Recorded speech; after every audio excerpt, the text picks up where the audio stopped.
Walay foul play nga nakita ang Katmon Police sa patayng lawas sa dalaga nga napalgan sa Kabito sa barangay Tinabionan niadtong milabayng Biyernes. Siluan may Rondina sa report.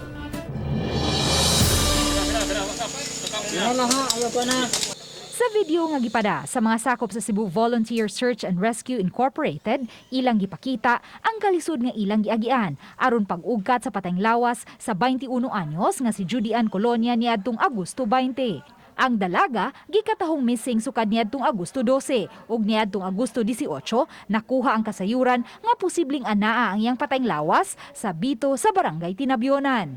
Lakip sa miabag sa retrieval operations ang laing duha pa ka mga search and rescue teams ug ang mga DRRMO personnel sa Carmen ug Liloan hinungdan nga natultulan gayud ang nahimutangan sa dalaga pagkasunod adlaw.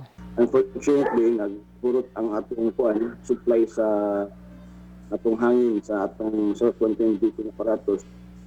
Moto nga i-consider it adi na lang. Lakip sa nakapalangan sa retrieval operations ang kadangog sa pangpang nga ilang giagian. Ang ang subject po was, she was in the state of decomposition man. So, motong we decided to bring in the self-contained breathing apparatus para at least makabreak naturally at mga patres ng mga obos. Apan gipahibaw ni Police Corporal Bendel Orivelio, desk officer sa Katmon Police Station, nga way nakitang foul play sa patayng lawas ni Colonia. Di sa ilang sa investigasyon nila nakita gid nila nga suicide yun ang nahitabo.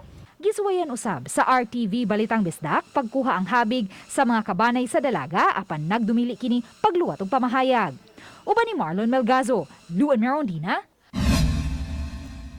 Balitang Bisdak.